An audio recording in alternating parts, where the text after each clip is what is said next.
It was so close. Just gotta take off 1 second of that countdown timer and it'll work out perfect.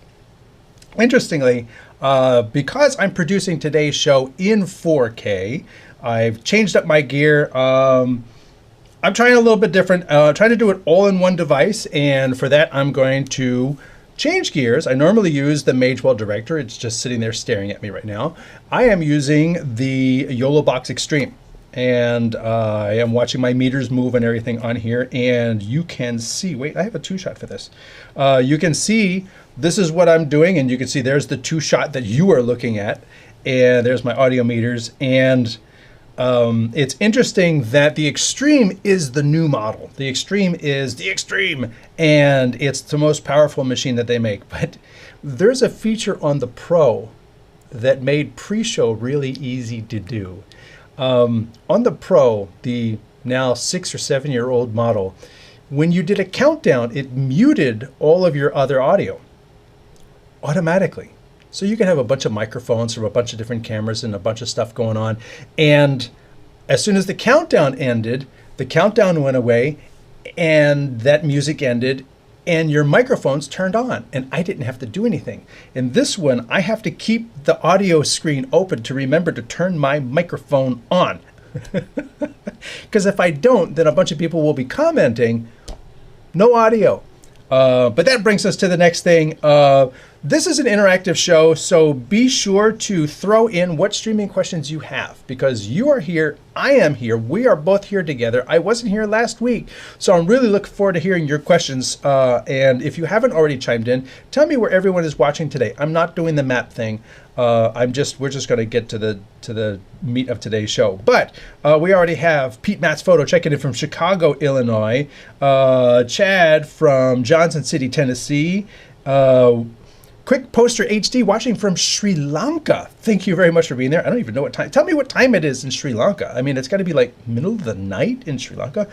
Also says, you look great today, man. Well, I had a week off. So, and I'm looking at a different camera today because I'm doing in 4K, but the other camera's behind a prompter. I didn't want to move things around, so I got a camera placed in front of a camera. And if I look over there, actually, you know what? Let me move this. I put this little white thing there to give me an eye line. So I've got to remember to look at this camera, not that camera, because that's the one I normally look at, but this is today's camera. So I have to remember to do that. So new things, all the time, new things. We got Steve Robertson TV watching from Arkansas. And we also have, I started a live streaming company and bought a YOLObox Pro. Thank you for your guidance. You're very welcome. The YOLObox Pro is still as good as it was. There are newer models that cost a lot more, that do a lot of other things and do things great. But hey, you've got the Pro, so you've got that automatic countdown microphone turning off thingy that the other models don't have. So that's really cool. Anyway, today's show is going to be, I think I can just tap that, right? Today's show, we're going to be talking about the BirdDog X1 Ultra. And in previous shows, I've done a lot of shows about the OBSBot cameras, and we did a 3-camera shootout. And, you know, I wanted to, like, I know everyone does not have a lot of money for big broadcast high-end cameras. And when I, let's see, I got my where's my two-shot? Is this it? No, not that. We'll get there. Not that one either. No, no, no, no. Where is that? Is that off the screen? Let me change the order here. So this, I'm just going to move this to number, come on, click, drag, click. I'm dragging it to number 3. Okay, there we go. That's number 3. So now, what I wanted to do was I looked online at, again, I'm doing the entire workflow is different. I'm normally doing this on different technology. So this is the first day and I built it yesterday. So excuse me if I punched the wrong buttons. Oh, and I'm not flipped in this view. Why am I not flipped in this view? Whatever. Over here, you have cameras, and I filtered by 4K resolution and Wi-Fi. That's the key thing. And that's one of the reasons I wanted to like talk about this camera is 4K and Wi-Fi. And this is B&H. It's not the only reseller out there. You can use whatever reseller you want, especially if you're in Sri Lanka.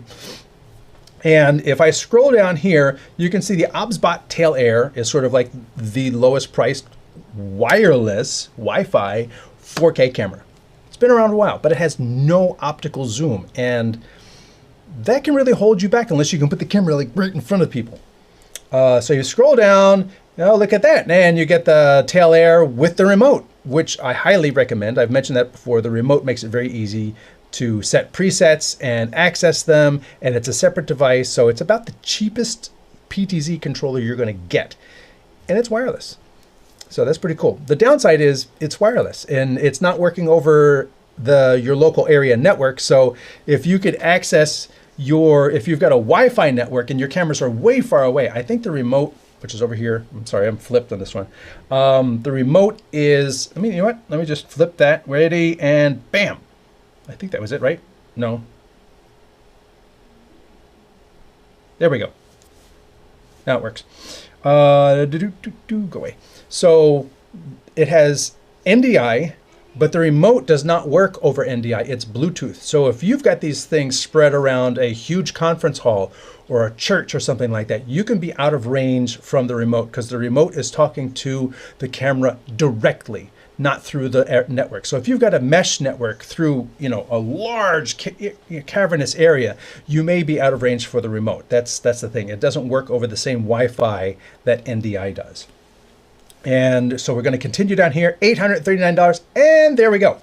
The next camera that you get is $1,500. But you see that little antenna? That's what we're kind of talking about today, is the fact that the BirdDog X1 is the next one down. We'll get to that, with wireless. Now, that's actually not true. And I don't know why the search results worked out this way, because I searched for PTZ and Wi-Fi. And if you know OBSBot cameras, you know there's another camera in there, in between these two cameras. In between $839 and $1,500, there's another camera that is not in this list. And I think it's because I said PTZ camera. And I have a separate search up here at the top of the page. And this one, why are you, go away, go away. Okay, so OBSBot, this is a PTZ-R, pan, tilt, zoom, rotate camera. So you can rotate the sensor. And this one comes in at $1,298. So basically $1,300 with NDI activated. Technically, that one shouldn't be offered anymore because if you don't know already, NDI as a separate activation is going away at the end of this year. So don't buy, my humble opinion, don't buy a camera that could be NDI but doesn't have it activated. Buy it activated or buy it and then immediately activate it. It'll cost you $100 and that's the difference in the price. So you're not really saving any money. You don't want to have a camera, have the end of this year go by, there's no more separate NDI purchases, and then you've got this camera that is unable to do NDI even though it's built into the camera. So get the NDI camera. So that's $1,300, which, honest to goodness, is between $1,500 and $800. But why they're not on the same page, I don't know. So realistically, there's two cameras in that mid-range right there of 15 and 13. And if you, I should just move this laptop a little closer so I can stay in the frame. And if you were to put those together, let me go back over here. And if I continue to scroll down, 14, there's a combo package, and then $2,200. That's pretty expensive. And then you come down here, here's $2,200, DVDO. And then there's bundles with multiple cameras and controllers. And so realistically, if you are looking in the $1,200 to $1,500 range, these are the two cameras, the BirdDog X1, and if you haven't already, the OBSBot Tail 2. And there are several key differences between them. The Tail 2 has a 5x zoom, at 4K. The BirdDog has a 12x optical zoom, more real optical zoom. And they both allow you to have a enhanced zoom. If you're just doing HD, you can crop in on the sensor a little bit. So that's a lot of what you can do between these two cameras. Another key difference to me is two more key differences is, let me go to here. I have them right here. This one, the OBSBot Tail 2, has a battery. It is self-powered. There are no cables around this box. The BirdDog needs external power. There is no internal power on this. This one also records. I guess more key differences keep popping into my head. This one has this really nice tally on it, which apparently the YOLO box does not key up when it's on. It just stays white. Whereas normally with NDI, when a camera is put into program, this tally should go red. When it's in preview, which the YOLO box doesn't do, it should go green. And white is the standby, so people can say, there's your cameras, and they're all white, or whatever. You make them yellow, doesn't matter. This antenna, let me spin this around. The antenna on the BirdDog is external. And that means you can put a directional antenna on here. You can put a much larger high gain antenna on here, making sure that you have more reliable Wi-Fi from further away. You do have to externally power it. I do have an HDMI cable on here, just to, we're going to do a comparison between NDI and HDMI direct, so you can see the differences. And the external antenna, very key, needs external power. Could be a problem. If you want a quick deploy, you may want that. Optical zoom, no 12x optical zoom, 5x optical zoom. SDI, no SDI, very interestingly enough. No SDI on the X1 Ultra. I kind of feel that's a little bit of an omission, but you're not going to come out 4K over the SDI, and I don't think you come out 4K over the SDI on this one either. So there's no audio input on here.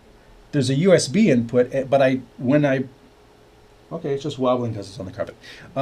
There's no mic input on here. There's no microphone on this camera. There's no microphone on the Tail 2 either, which I think is a grave omission, because all of the other Tails have microphones in them. I don't understand why this one doesn't. And interestingly enough, it's got 4 tiny little holes on top, as if there's 4 microphone capsules and it would be able to directionally find people. But officially, there's no microphones in this camera. But it does have a mic and line input on the side. So, they both have power over Ethernet. They both have HDMI. They both do 4K. They both do NDI. They both do wireless NDI streaming. And that's what we're going to be talking about today.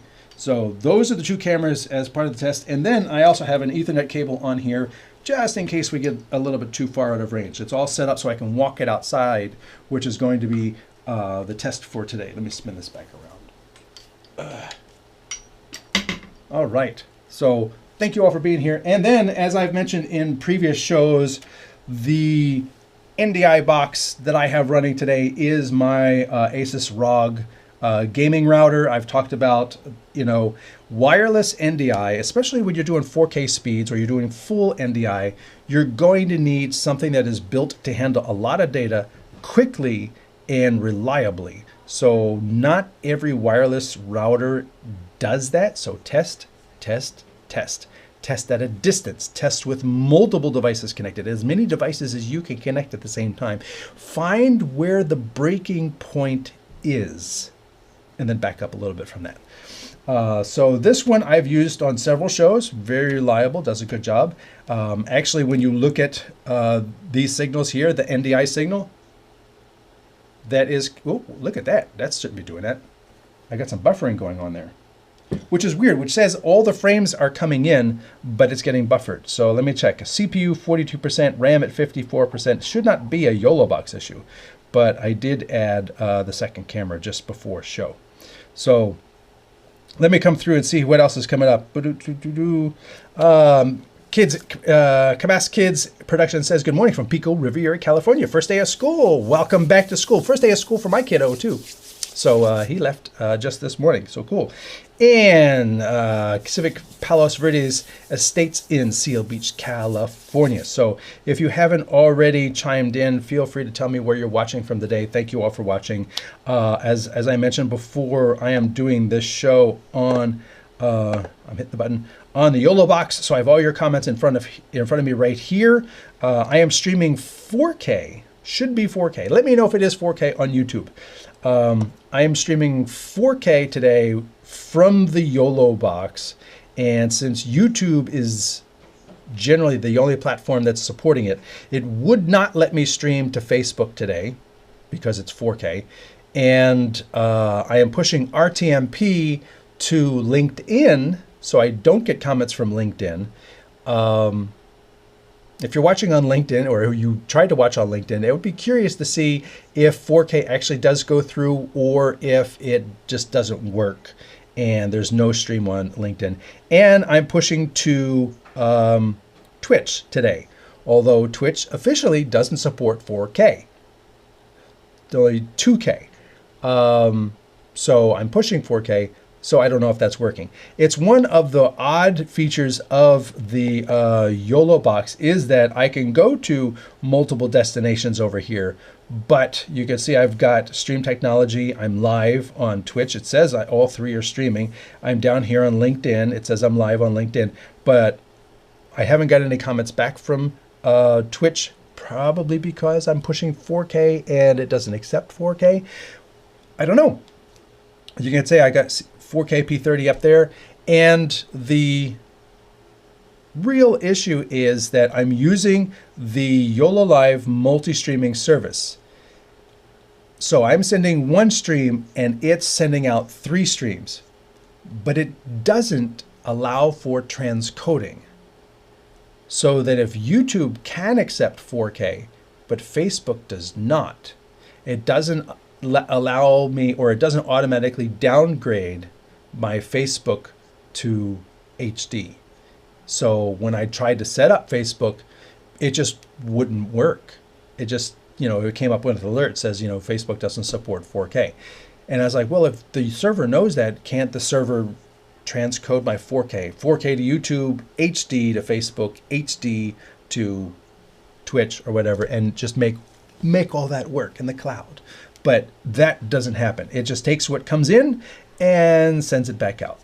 And that's where we are today. So go back to the comments, all the comments. Oh, and Installed Videography says, hello from Corfu, Greece. Thank you all for being there. And again, tell me if on YouTube it actually does come up with the 4K on the thing.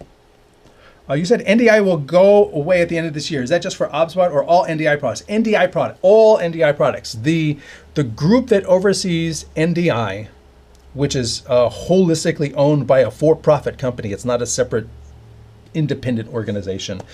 The group that oversees NDI has made a decision that it's too confusing to have products that say NDI on the box, but don't have it, and then you have to pay extra for it.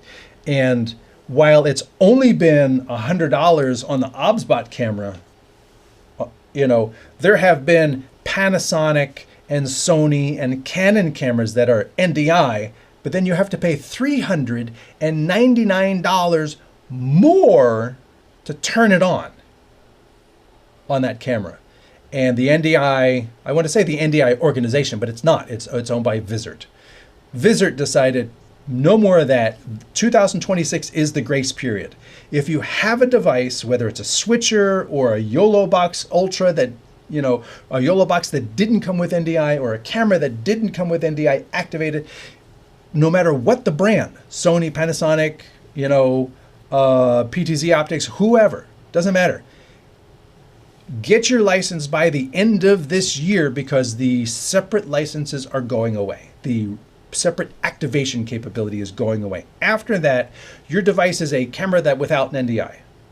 If you bought it, then the NDI license will stay activated on that device. So once it's activated for the life of that device, and it goes with that device. So activating NDI on the camera goes with that camera. It does not apply to your switcher, doesn't apply to the other camera.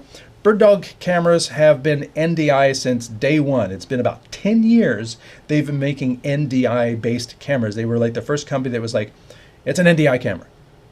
Oh, and it does HDMI or SDI. It's the P100, you know, and this is the X series, is their latest series. And oh, you can see this other cool thing that I forgot to mention. Now that it's not in my other shot, wait, let me move it over here. I had it all set up and then I went and moved it all around. The best laid plans of mice and men, right? Is that it? Okay, let me see if I can spin this around. And then I can cut to here. The other cool thing is this display on the side. This is an e-ink display. And do I have, there we go. And you can see it gives me my IP address of the camera. So if I wanted to reach in and just work on something on the camera, that's the IP address of my camera. And that's really critical because the YOLO box, when you go to operate PTZ, it doesn't understand where the camera is on the network. Even though in order to see it here, you know, to see that camera available, I need to, you know, PTZ control. It's going to ask me for the IP address. I'm like, that's an NDI camera. You already connected to it. You have the IP address to pull the video from it. But now you're asking me for the IP address. And then I have to go into the network and use some sort of sniffer and find out what the IP address is for that camera. And then I can operate it. Now, I've done that for the, so if I go over here, the NDI camera, if I bring this up, actually you can't see it. Over here, can I do this? No, I can't. I was like, I want to show you what I'm seeing, but when I cut to it, you're not going to be able to see it. Down here, when I bring it up, there is a little PTZ control. See, it's already, I put the IP address in here. I say done. It's connecting to it. I mean, it's a little laborious. And now you can see overhead, I can control the camera. Go to the right, go to the left, tilt up, tilt down. I could zoom in, I could zoom out. And then you could set presets too. So that's preset 1. And then I could zoom all the way in. There's a speed setting over here. I have it set this low. And then I say there, and now I've got P1 and P2. And then I can touch P1, and it's going to know to zoom back out to P1. Preset 1. It's taking its sweet old time. All right, so that is what you can do with your PTZ control on the YOLO box. It's not the most elegant implementation. The implementation of NDI, PTZ control, and presets is way better on the Magewell series. But this is not about the YOLO box. This is about the cameras. And what I'm actually doing is the camera that's looking at it, like this one over here, this camera, can I do it? Yeah, I do. There we go. That camera, yeah, I'm actually controlling with this device. So I've got my presets in this PTZ Optics. That's the camera that's filming the BirdDog camera, is the PTZ Optics. It doesn't give me a picture. I don't know why. But I can adjust. I can zoom in, zoom out. I can set my presets here. And this app is actually a BirdDog app. But the BirdDog app will talk to any PTZ camera. If I wanted to, I could probably back out of here, and then go back into it. And yeah, and see if it'll find the tail 2. Yes, yes, yes. There it is, tail 2. So now I can go into the tail 2. Oops, where did that go? Let's try that again. Didn't like the tail 2. It's on. Let's try that again. Tail 2. Go. Please wait. There it is. Oh, I get a picture from this one. So this is cool. And then I can do my PTZ controls for the tail 2.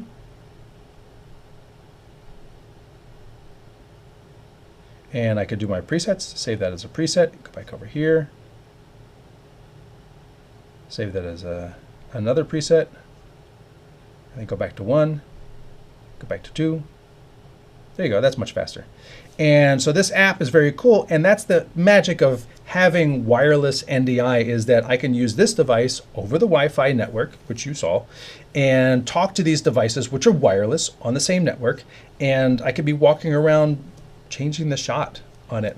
And that makes things very easy. This is an interactive show.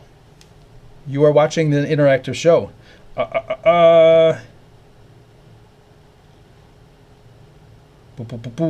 So throw your questions in. You need an easy way to paste URL or RTMP on a YOLO box. Yes, you do. I do it using the cloud solution, but definitely it would be nice to have an easier way to do that.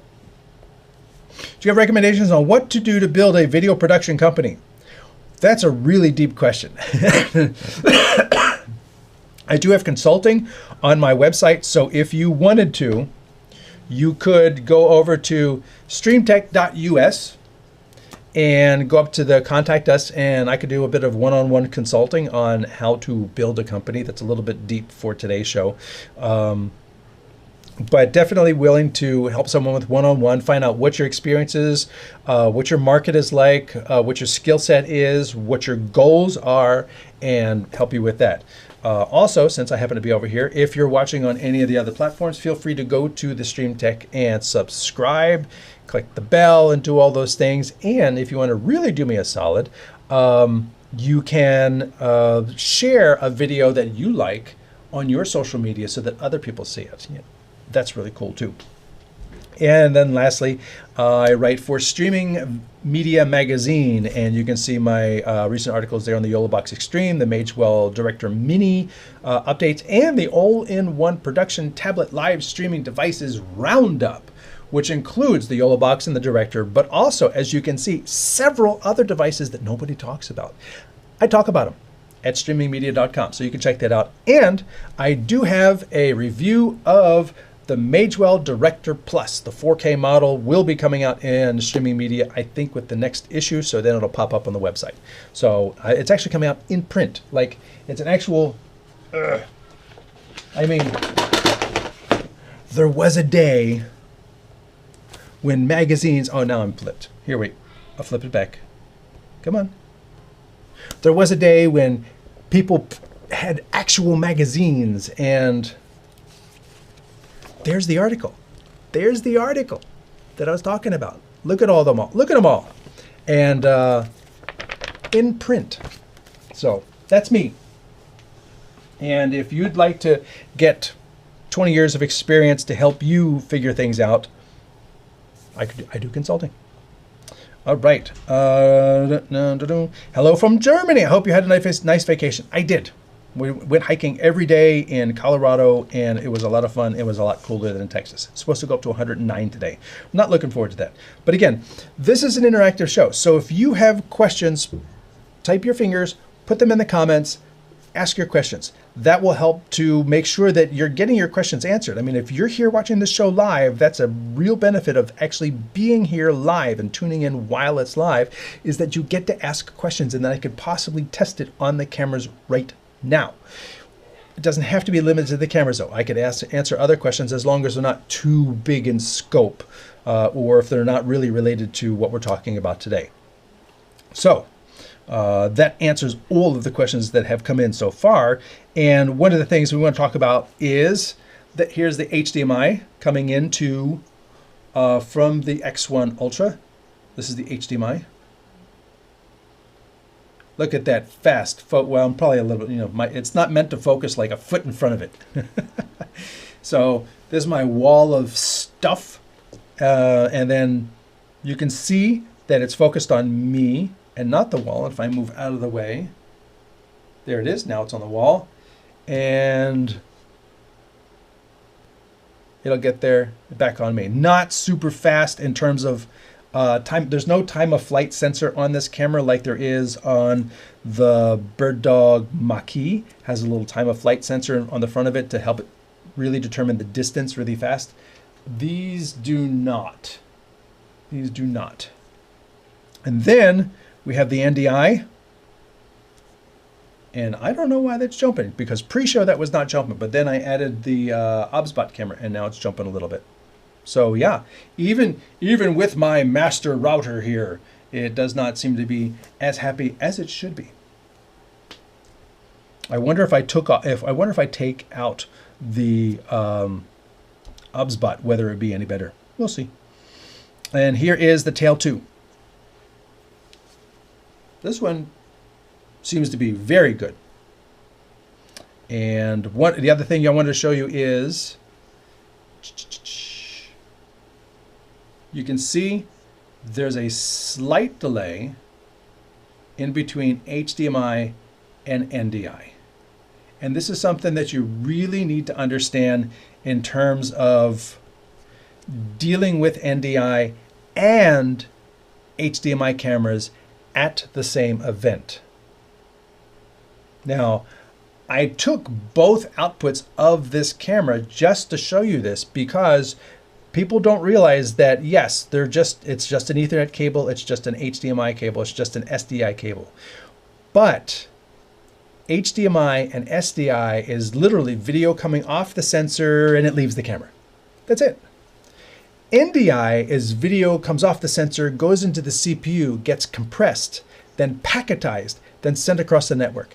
Then it gets received, depacketized, the image gets rebuilt, and then you have the image. That takes an extra frame, or maybe two, depending upon the camera, its efficiency, the topology of your network, and things like that. And your NDI is always going to be behind a directly connected SDI or HDMI camera into the same switcher. And we're not even talking about Genlock, because while they're working on Genlock for NDI cameras, it's not something that's very widespread, and many cameras in the $1,000 range don't support Genlock NDI. And if you don't know what Genlock, throw it in the questions. I'll talk about it. Why are PTZ usually expensive?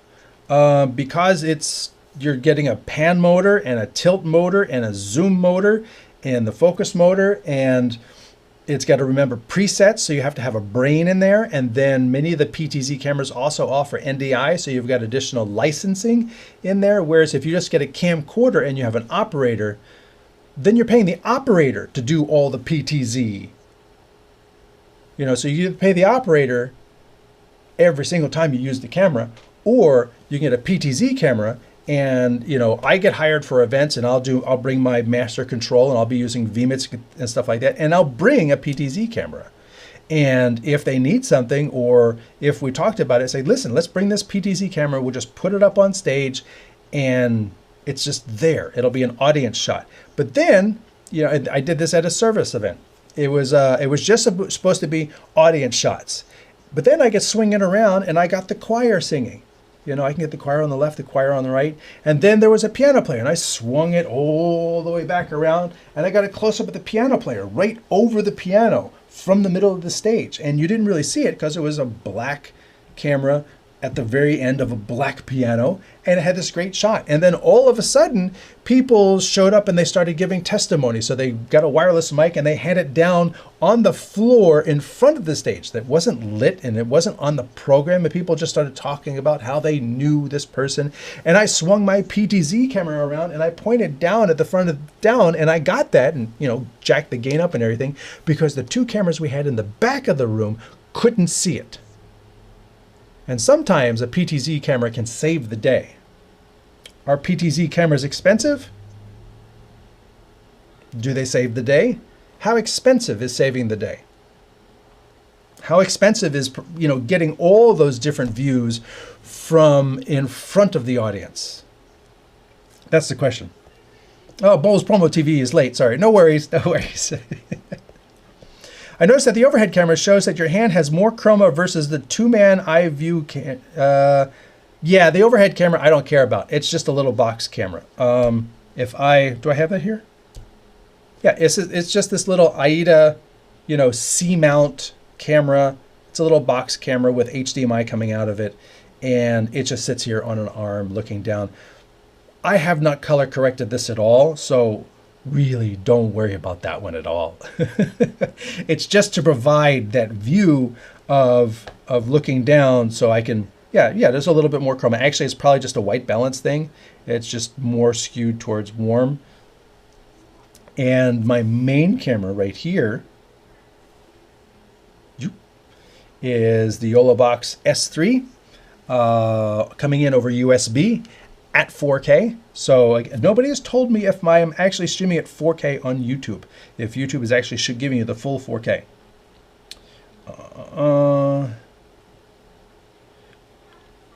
You need a way to... I'm just looking at the comments. BirdDog has had problems with fulfillment and support in the past. Is that a concern today? There was a time before the X series came out where BirdDog, if you looked at a BirdDog camera, it actually said Bolin on the back. And there was an issue where BirdDog and BirdDog promised this new camera with Wi-Fi and everything. And then Bolin started to introduce their own cameras, and there was a bit of problem between them and lawsuits, you know, that's in the news. You know, you can go look them up. Between those two companies ensued, and I'm not going to get into the details, but that basically stopped production because Bolin was the OEM for BirdDog. BirdDog took that, wrote all of the code and the interface and all that stuff, but they needed somebody to actually physically build the hardware and, you know, had the electronics resources, you know, in China to put that stuff together. And then they would write all the interface and the code and all that. And then that relationship fell apart, and BirdDog had to find a new OEM, which they have. And so the difference between the P series, which was the Bolin models, and this camera, this is the X series. The X series have a different OEM, and so they look very different. They really don't operate differently, but they look very different. They've got the e-ink display. They are single arm cameras. So if I were to rotate it, you know, you'd see it's only got the arm on one side. It's got the big halo thing on the front. You know, they did come out with the wireless. They did, you know, finally, you know, they promised it, and although it took longer than expected, it did actually come out with the wireless camera as they intended, with a bunch of other features as well. And so I do not feel, I don't have any reservations with BirdDog today. They have been sailing out. They just released a whole slew of cameras from under $1,000 with the X1. There's an X130, there's the X1 Ultra, which is the 4K model, all the way up to like very high-end cameras and outdoor IP, you know, 6.8 rated cameras, and the little Mach-E camera. So they've got a whole slew of cameras and the new controller and things like that. So they've got this whole set. And the other thing I like about the BirdDog cameras, having used them back in the P series, is that, you know, hey, they're building software that will do other cool things. Like my control of even the PTZ optics camera is with a BirdDog app. So they're big into NDI. And they have a camera, a multi-camera color control app that will let you put 4 cameras across your laptop at the same time. So they're definitely building the software. And if you were to, don't mind it, we have kids here. We have kids over today if you hear that. I mean, you look at the dashboard on here, and it's telling me my network bandwidth is nothing. I'm hooked up to the StreamTek, my ROG on 5 gigahertz. I'm coming at 26 pixels. You know, gives me, this is just your dashboard, and then I can go into the network settings. I can go into the system settings down here, download, you know, firmware updates, and then your AV setup is, you know, how I'm hooked up. I'm hooked up over Wi-Fi. There's no Ethernet plugged into either of these cameras, and there's a primary encoder and a secondary encoder. So if I wanted to send SRT or whatever out to somebody at the same time as I'm doing NDI, I can do that. I'm doing NDI HX. I can do H.264, H.265, change my resolutions and everything. Then you get into your cam control, and it's just like, you know, I can move the camera, I can set my presets, I can do AI tracking. I can adjust all my exposure. I've got it on auto, but you can go into full manual on this device, set your ISO, set your gain, set everything, your shutter speed, your white balance, your picture controls, and then you're going to get nuts here. Your color matrix so that you can match other companies' cameras, and then there's advanced settings which will let you also adjust other things. There's Iris, which is now, I have not done this, but there's the ability to control this with Iris, which is a way that you can share this camera across the network, and I can have somebody in Sri Lanka controlling my camera for me in my tiny home studio through Iris. So I can like pull this into Iris, they can log into Iris and then control my cameras, and that's really cool. And then there's also BirdDog Connect, which is sort of like the same thing.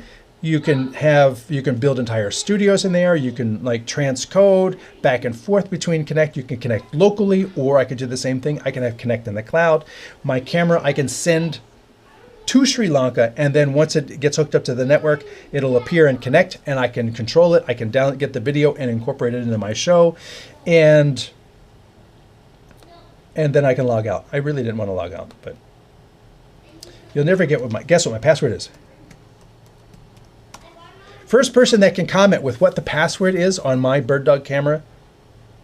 I mean, if you're ever a BirdDog user, you'll kind of know. But anyway, Bowles Promo says 2160p here. Thank you very much.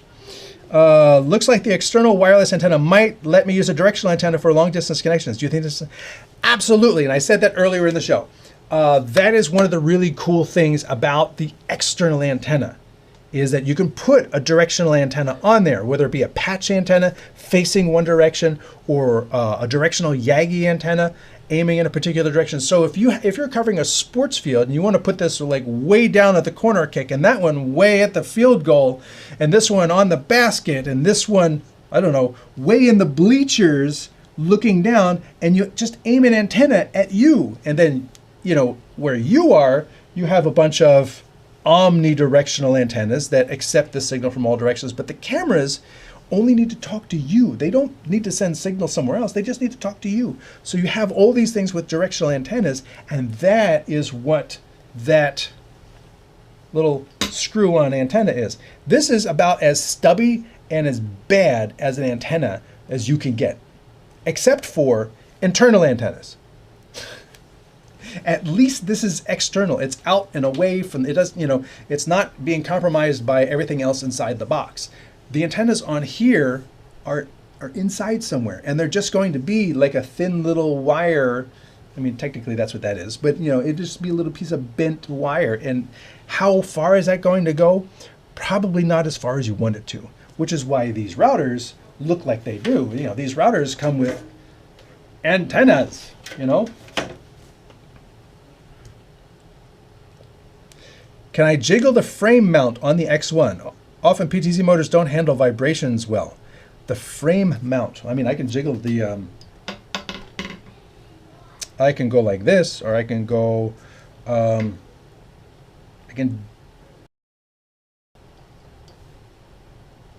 shaking the whole tripod.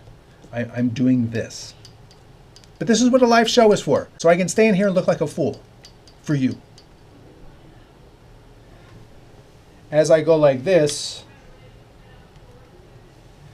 literally rotating the sensor for me inside the.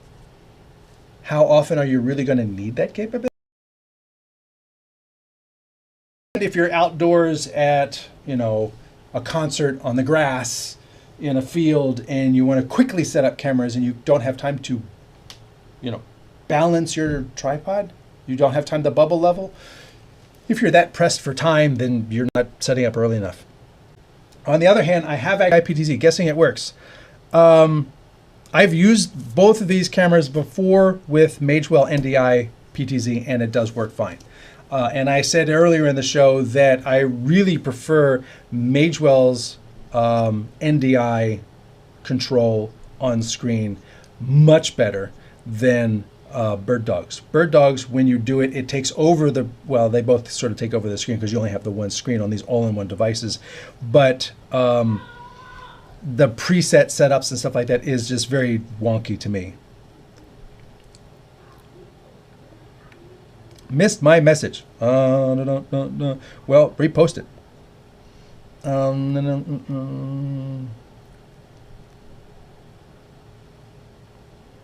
Yeah, I did miss your message, or I didn't see it. Yes. Pass BirdDog. Okay. Appreciate the shaking.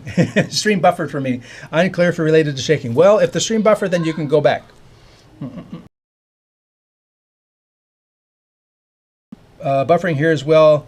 Do not shake. Well, here, it's really weird that the buffering is not going to affect the stream because I selected the HDMI signal from the device. I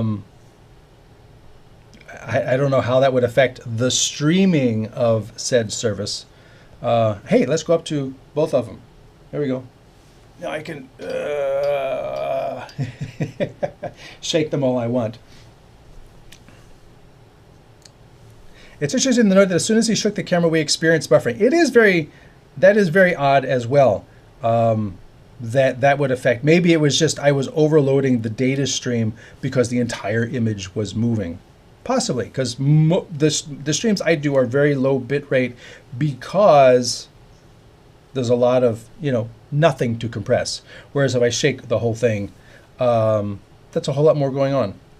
By any chance, are you able to test Quick Live app? I have published a director app, which is a control Quick Live app. Am I able to do that now? No, I'm not able to do that now. We're going to be talking about the BirdDog X1. Now, what I'm going to do is I'm going to take this whole setup outside, and I'm going to try to do it wirelessly outside to inside. And as I was saying before, I've got HDMI on here, and I have to bring power. So I've got an extension cord already run out in the hallway and everything. This one, there's no wires on this at all because it is a built-in battery. That's actually one thing I wanted to touch on. Ding, I remembered. I really would have liked if BirdDog used a standard DC, a standard DC plug. But instead, the plug that they use has a pin in the middle. So if you have a bunch of these DC cables and you want to run it off of, an NP, a V-Lock battery or something like that, or, a gold mount battery in the field, I mean, it's just 12 volts, right? You can't, because you have to get a special. Just double check the power adapter. Oh my goodness. Dark type on a dark adapter. Let me get my glasses. Actually, because they decided to use microtype on here, 12 volts, 3 amps. So if you could do 12 volts, 3 amps, then you can power this thing anywhere. So I have to basically use the power adapter on, I actually have 2 extension cords, and that will help me get this thing outside. And if it had a battery, I guess this would be more even of a test, but as it is, I've done the whole pre-show and show, and this is only down 1 of 4 segments on the built-in battery. So, chalk that up as 1 for a built-in battery camera. That would be really cool. Or, BirdDog could just come with like an add-on base that is the battery with a little dongle that just plugs into the back. Just saying, wouldn't that be cool? Can you mention the double mount arm and pistol grip ball head type leveling feature? This is just a cheap pistol grip that I got off of Amazon. I mean, there's plenty of these around. And I wouldn't necessarily recommend it for what I'm doing here, except they're balanced, so it's kind of okay. And the arm I have up top, that's a Manfrotto. That's a Manfrotto arm. You can find it on cut wire solder fixed. Yeah, but then you shouldn't have to do that. They could just, if it's a 12 volt, just go with the standard 12 volt plug as like 90% of camera and video gear, you know? That's my thought. So let me play a quick ad while I walk this outside, and I will be back in about a minute. Facebook page you can subscribe to as well for more information. Hey, I wanted to thank you all for being here for original, genuine streaming information, testing, and reviews. My name is Anthony Barocas of StreamTek. Please subscribe to the channel so we can grow this audience for producing real content for you. Real world experiences and feedback where I tell you what doesn't work too. No AI is going to actually test and use these tools to find out what doesn't work. So the only way to combat all the crap AI generated videos that regurgitate the same press release information is to subscribe and share real, genuine, experienced streaming content like this. The main location for our live streaming content is StreamTeknology with a K on YouTube. Here, you'll find all of our live shows, our conversations, and all of our fantastic tutorials and tech videos for you to watch anytime you want. I also have a StreamTeknology Facebook page you can subscribe to as well for more information and so you can discuss the shows and videos with other fans. If you're looking for specific assistance with a setup or integration, or for consulting, you can go to stream4.us. That's Stream for Us, and you can reach out to me directly right there. I provide. Boom. Look at that. All right. Now, let's take a look at this. That is the HDMI. And it's a bit overexposed. So let me go into my settings here. There it is. What I'm going to try to do is I'm going to try to see if there is a... I know there's a high dynamic range mode on here, but I really don't use it that much. It's not. I'm actually going to be using their... there's the OBSBot camera. Again, the street is blown out and the grass is dark. Let me take the BirdDog and point it kind of in the same direction.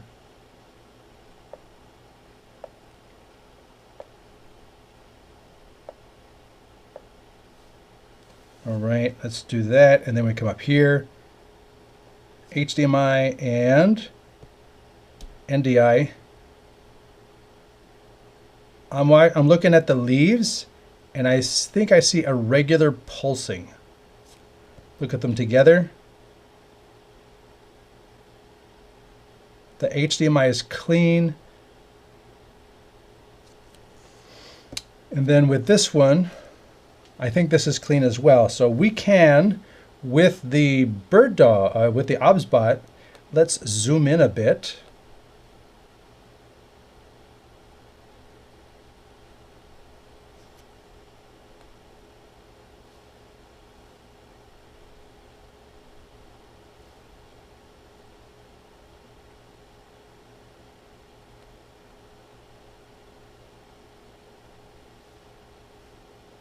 That says I'm zoomed in 3x.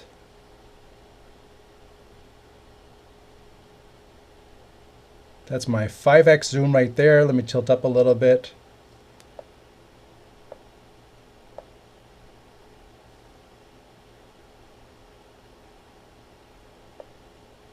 There we go. I find that to not have a whole lot of color. That's the OBSBot again, and I think that one, it would be nice if the OBSBot, let me make a title just so you have that clear in here. Let me go, can I duplicate this while keeping that attached? All right, so let me go in. I'm just going to make a title while you look at that. And feel free, like I said, throw your questions and comments into the comments, especially on YouTube, because the YouTube is the one that I'm getting right now. If you're watching this on LinkedIn, I'm not getting your comments. Edit. This one is...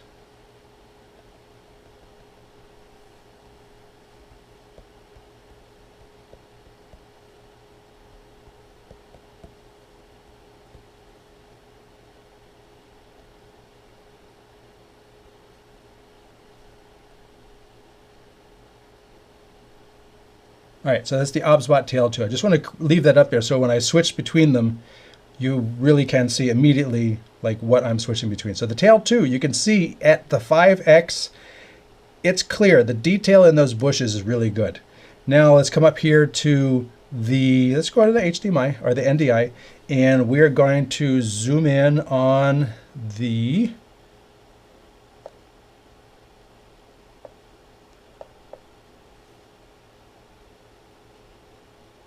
now this is the BirdDog tail, not tail, the X1U, Bird Tail 2, over NDI. And then again, both of these, you're not going to see any difference in the image quality, whether you're getting HDMI or NDI off of that camera.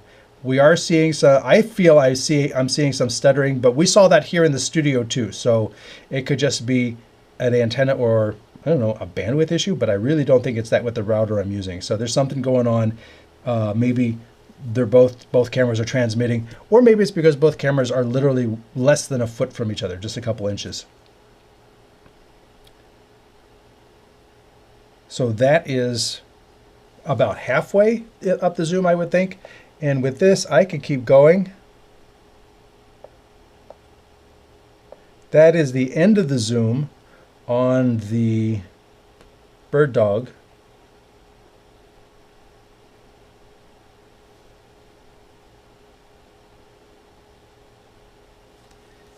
And here is the Tail 2. We're going to take the Tail 2. Now, supposedly, the Tail 2 can zoom up to 12x, but again, it's going to be doing a bit of interpolation.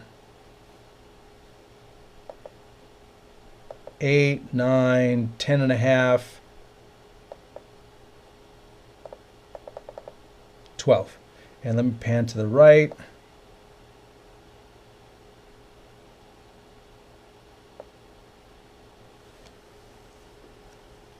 And then let me build a multi-view of both of those together so you can see the NDI versus the NDI. Done. Border.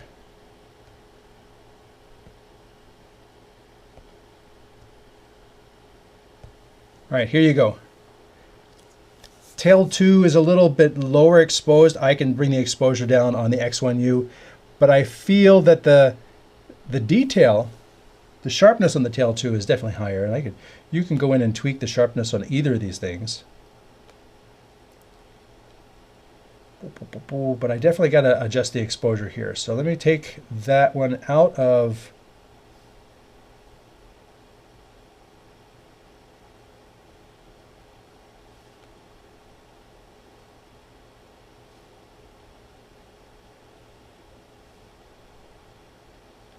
I'm bringing the BirdDog exposure down, trying to get them more in line. I'm at f4 at 1,000th of a second with 0 dB gain on the BirdDog. It is really bright out there, 1,000th of a second with 0 gain. And we can also tweak that. Maybe not that much.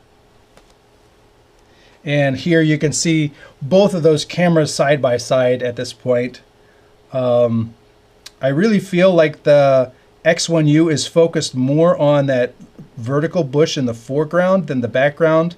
But, you know, we're not dealing with large sensor cameras here, so you're not going to get a dramatic shallow depth of field foreground to background, even at this distance, which is about, I don't know, half a soccer field away, half a football field away. And I'm at 12x on both of these. It's an optical zoom on the X1 Ultra. Again, 4K from both of these cameras through a 4K switcher, 4K to YouTube, so make it full screen. And on the right is the OBSBot Tail 2. And I think you're seeing the limitations of the sensor on the Tail 2 because it's only a 5x optical and it's interpolating all the way out the rest of the way to 12x. And I feel the X1U with the true optical zoom is delivering like real clarity versus the Tail 2, especially when you look at that vertical bush in the foreground. I really see detail and clarity on the X1 with the optical zoom. And again, both of these are NDI. This is wireless NDI from outside the building to inside the studio, and I'm able to control them and see these shots in real time. Zoom speed is a lot faster on the BirdDog. It's probably just a setting. I did not, in general, the BirdDog is meant to be a broadcast camera, so your zooming is set up for get there now. Whereas the OBSBot is more designed as a, I'm on camera thing. So when you tell it to zoom, it's zooming, in a gentle way because it assumes it's on camera. BirdDog assumes it's not on camera when it's zooming. You can tweak them both either way. You can set up the BirdDog to be slower and softer for if you needed to follow somebody on stage, and you can tweak the OBSBot to be faster if you have two cameras and you just want to say get there. So they're both able to do that. I think I saw a squirrel, or possibly a medium-sized rat. Very probably a squirrel. Could be a rat. Can you move the focus point from a tree to branch at the top of the shot? I don't know. They've got AI tracking on each of these things, and they both have manual focus, but it's not like I can touch the screen with my finger and, tell it to do that. Okay. So 12x optical zoom is great at 4K. That is really cool. The self-leveling of the Tail 2 is a pretty huge feature. It is in certain respects, but honestly, if you've got it on a tripod and the tripod has a bubble level, you're leveling it before you start using it. If you do need to mount them in certain situations, like, I need to mount this one on the wall, tuck this one in the corner, and just set them wherever, and you just want to have them figure it out on their own, yes, it can be a handy feature. Viewing from Anguilla. Very nice. Thank you for being there. So I feel that looking at these two cameras, that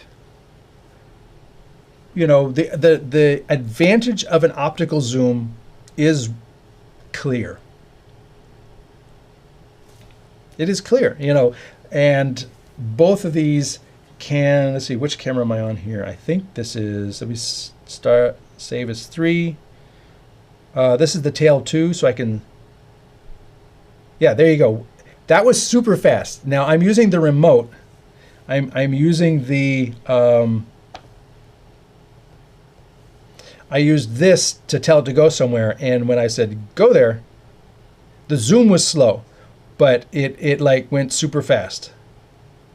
The tilt speed, but I feel that you can, in the settings of the camera probably, tell it that I need my zoom speed to be faster.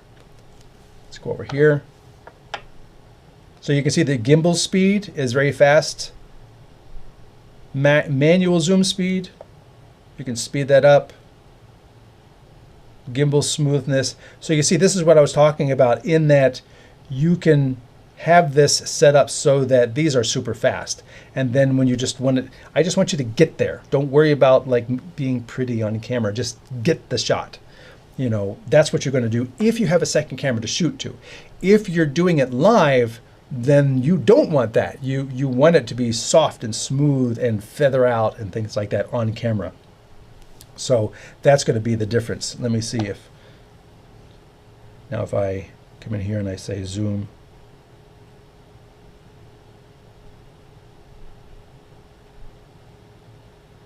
I should have saved that shot as a preset.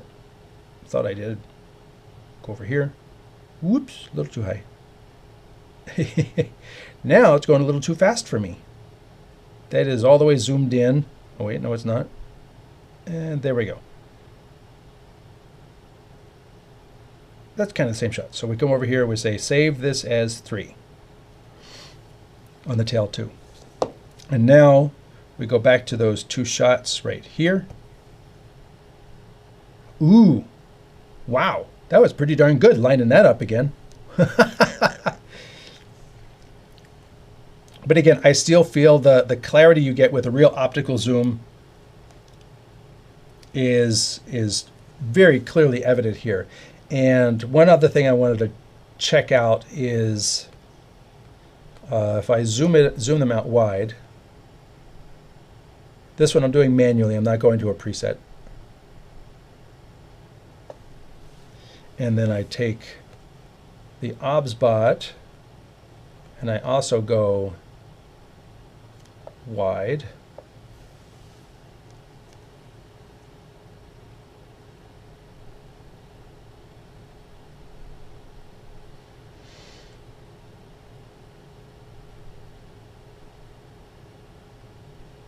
I had somebody walk across the shot for us just for today's show.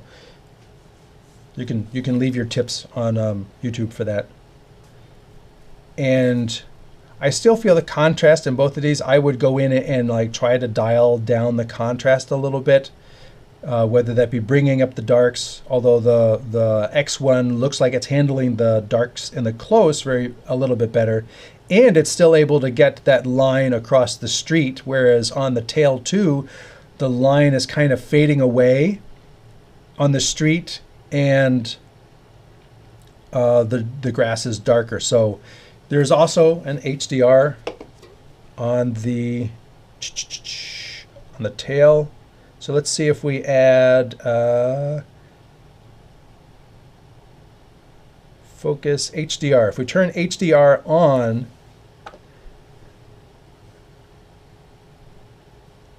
there we go. Look at that. It really brought the street down. So that is HDR on the, what I did was on the very right there, I added HDR on the OBSBot. So it's compressing the dynamic range of what's in front of it.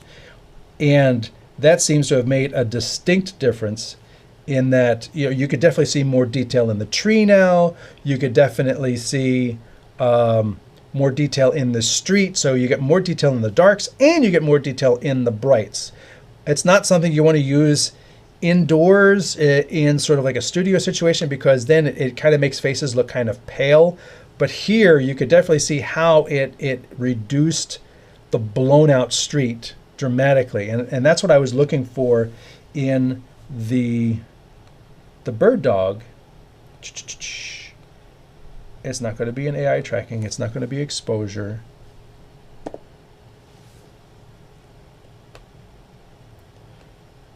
It's not going to be in white balance. Picture, sharpness, flip, backlight compensation, saturation, highlight compensation. I added that on, but there's no HDR in advanced.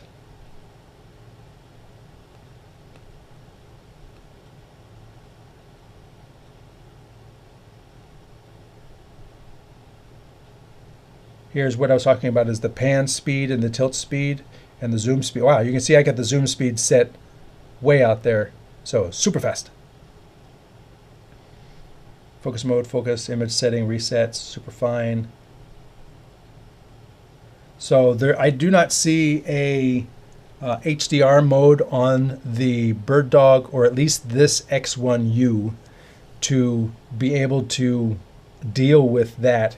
But you can at the same time tweak your settings in terms of your picture to bring the overall exposure down, but lift your blacks a little bit and things like that, reduce the contrast, change the gamma from the default to lift the mids a little bit. You can kind of get there, but it is kind of convenient to be able to just go think and turn it on.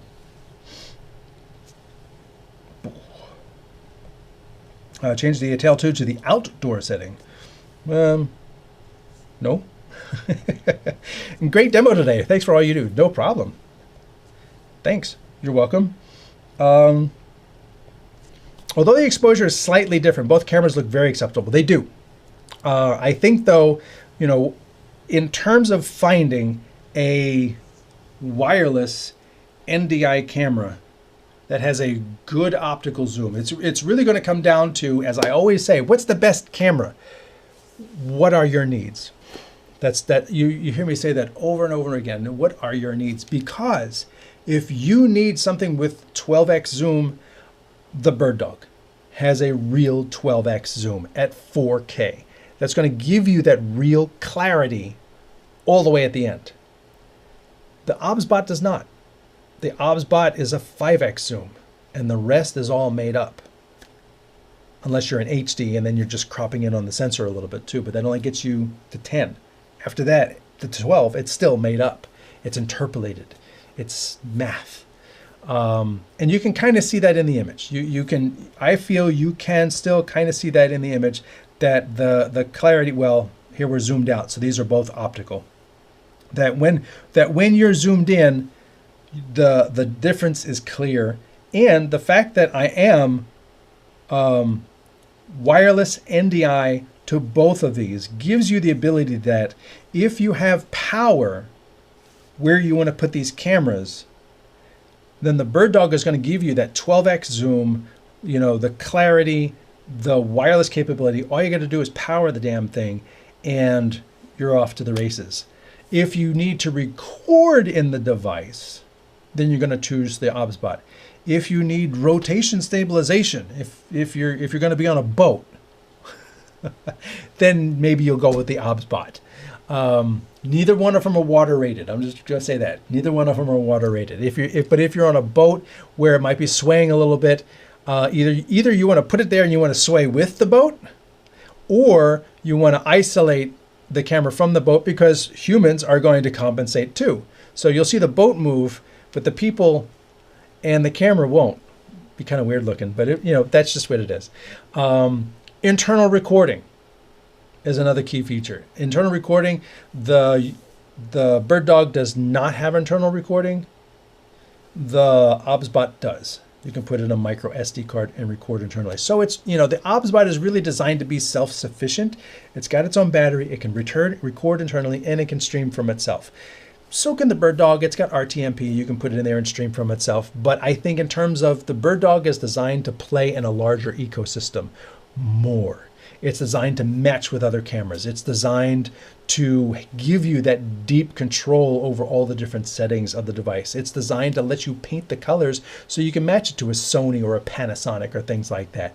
That's some real deep control that when you get, when things start leveling up, you're going to need that level of control to be able to handle all these different settings, to be able to dial in your color, to be able to really tweak your tracking, and in terms of saving all your different presets, things like this. And these same 9 presets, if you were on a Magewell director or an OBSBot, those same 9 presets are the same 9 presets you're going to see on the device. And if you were going to use if you were going to use the studio monitor, they're going to be the same 9 presets over there. So having that 9 is going to be better than having the 3 that you typically find with the OBSBot software.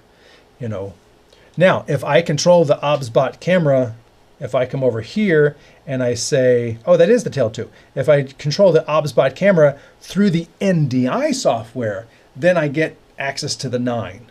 But if I control that, did I save it as 3? So you can see I can call it up here in NDI Studio Monitor, even though I saved it someplace complete. I saved it on the phone.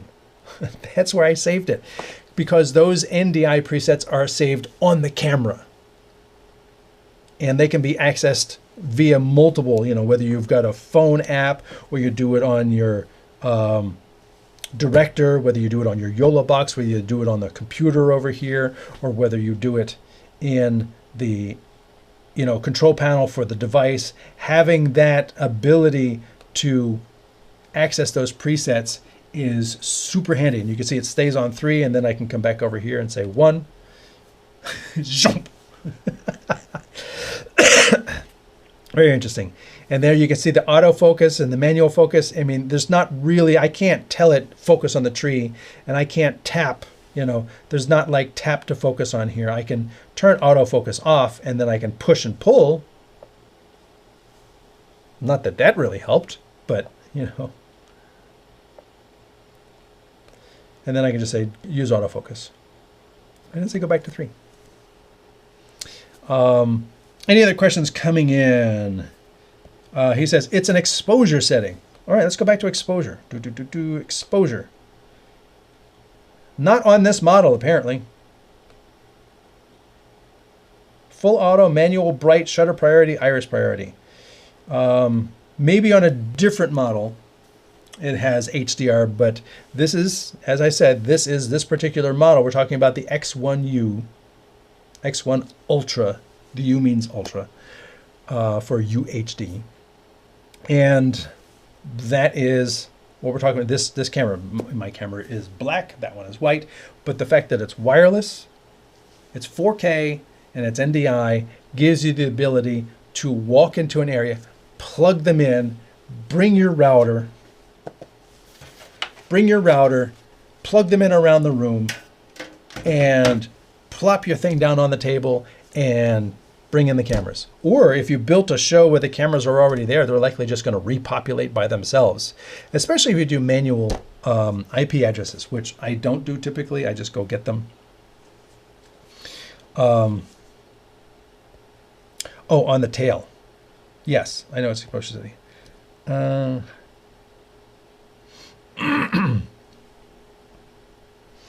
So I want to thank everybody for being here for today's show. I hope this has helped you understand a little bit more about the BirdDog X1 Ultra, where it sits in the lower price cost end of the products that are out there, because as we talked about earlier, you got the Tail Air, which has no optical zoom. So I'm not even really talking about that. No optical zoom on that. That's 800. Well, it's not 839. If you get it with the remote, if you get just the camera with NDI activated, it's $600. Now, these other 2 cameras are 2 times the cost. So it's like buying 2 Tail Airs. If you could put 2 Tail Airs where you need them to go, you might be set. Because you don't really have an optical zoom. You can kind of zoom a little bit. Maybe I would say maybe 3x. I wouldn't push it too hard. But that's what you have. The next one up is going to be the Tail 2 with NDI activated. Let me just scoot this down here. $1,300 for the NDI activated. It works with the same remote. NDI activated, $1,300. It's going to give you that 5x zoom and the 12x hybrid zoom. And it can do that because it's got a 50 megapixel sensor, micro sensor in there. And then the next one up is the BirdDog X1 Ultra with the 12x optical zoom. Also does wireless NDI and the various other features like the e-ink display for $1,500. Now, I'm not selling any of these. I am not a reseller. I am just reporting on the products that are available, my experience with them, and I'm showing you how they compare. And if this is useful to you, subscribe to the channel. And do me a solid, share it on your media, because that is, this is it right here. All the information is here. And if you wanted to check out other things, like you don't know about this NDI thing that I keep talking about. If you didn't know about NDI, you could go over to the StreamTek channel on YouTube, and you could go NDI, and it will show you all the different shows and all the different things about NDI that I've done, including the basic intro. So if you don't know about NDI, go to the basic intro. If you have no idea what NDI means, this is the video for you. And then I talk about SDI versus HDMI versus NDI. And then continuing up here, the more NDI gets a little bit more into the details as you start to like, oh, it just works. It does work, but now you're talking data, and data always has different caveats. You know, how much data can I put through a network? Is wireless? Can I just throw these cameras anywhere and just use the wireless on my phone? No, you can't, you know, because you're throwing massive amounts of data around in real time, where every single packet has to be delivered in that nanosecond, and with multiple cameras going, that's a lot of different stuff moving around, which is why, you know, I brought out the heavy guns for my router so that I could do both of these shots from outside the building to inside wirelessly. That's the key thing. So that's what the YouTube channel gets you. If you need consulting, you can go to StreamTek.us. Go to contact us. There's a form there you can fill out. And lastly, if you wanted to find out some of my articles for Streaming Media Magazine, I've written there for almost 20 years. So I know a little bit about streaming media. I want to thank everyone for coming out here today. And I actually did make, no, not that one. I did make this. Yeah, Stream Technology. Subscribe. With that, I got this. There we go. I never, you know, like I said, completely new paradigm. I do have it programmed, but I'm not used to using the Extreme to do the show, so I'm not used to just like hit this and hit that and go on to the next thing. Over 2K in Australia. Yes, prices will be different around the world, which is interesting that it's 2K in Australia because BirdDog is an Australian company. Should give you guys a discount for being on the home team. Honestly. So with that, I am going to bid you all adieu. I thank you all for being here for the BirdDog show. And with that, I will say thanks for watching.